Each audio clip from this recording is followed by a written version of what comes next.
Une petite histoire sur Louis-Pierre, ça va être, en une minute, ça va être difficile, parce qu'il y a quand même pas mal de choses à raconter. Donc pour moi, Louis-Pierre, c'est vraiment...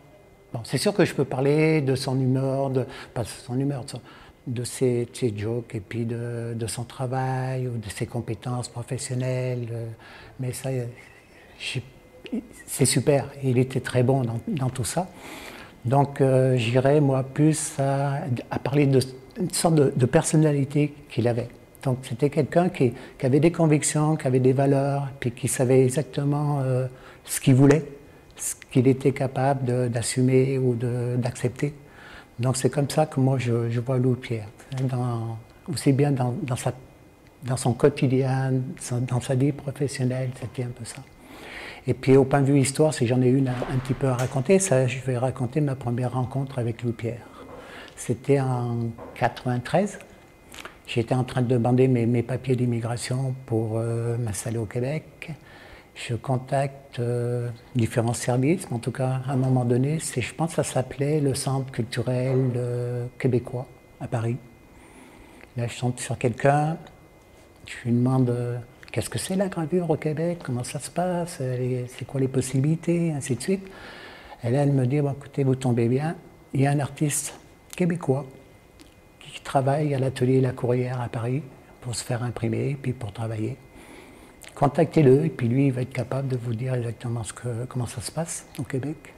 Donc je contacte Louis-Pierre, c'était Louis-Pierre, donc je contacte Louis-Pierre, on se donne rendez-vous dans un bistrot à Paris. Moi, j'avais préparé toutes mes questions là, pour en savoir plus, quoi. Et là, je commence à lui poser, il y en avait quoi, une dizaine, quinzaine de questions à peu près. Et mes questions, il me répondait, je reposais une autre question, il me répondait. Et puis au bout d'un moment, c'était une demi-heure, là, je me suis aperçu que, waouh, j'avais un problème là parce que je ne comprenais pas ce qu'il disait. Ou il en manquait des bouts là, je ne comprenais pas tout. Donc je recommençais mes questions avec un autre angle, une autre approche, tout ça pour en savoir encore un peu plus. Puis c'était mieux là, mais c'était pas ça. Donc je sais pas, moi au bout d'une heure et demie, après plusieurs bières, tout ça, je me dis ok, on arrête là, c'est pas possible. Donc parce que je me suis dit, il va se lever, il va m'insulter, et puis il va pas être content, ou il va me gifler, ou je sais pas, moi en tout cas. Et donc on est arrêté là. Et on s'est quand même retrouvé plus tard à Montréal. Et ça s'est toujours bien passé. J'ai imprimé pour lui, on a collaboré pour des livres, des estampes et tout ça. Et puis c'était vraiment super. Donc vraiment, moi c'est un peu pour dire ok, il faut le prendre. Parce que je me suis dit, mais il le fait exprès. Et non, il ne faisait pas exprès. Quand il me parlait, là, c'était hey, tu me comprends, tu ne me comprends pas. C'est pas moi, je te dis ce que j'ai à dire, et puis fais avec. Puis je pense que c'était ça un peu sa personnalité. Je vis ce que j'ai envie de vivre. Et puis, écoute, tu es d'accord ou tu n'es pas d'accord, c'est pas grave. Moi, je vais continuer à faire ce que je pense et ce que je désire, quoi.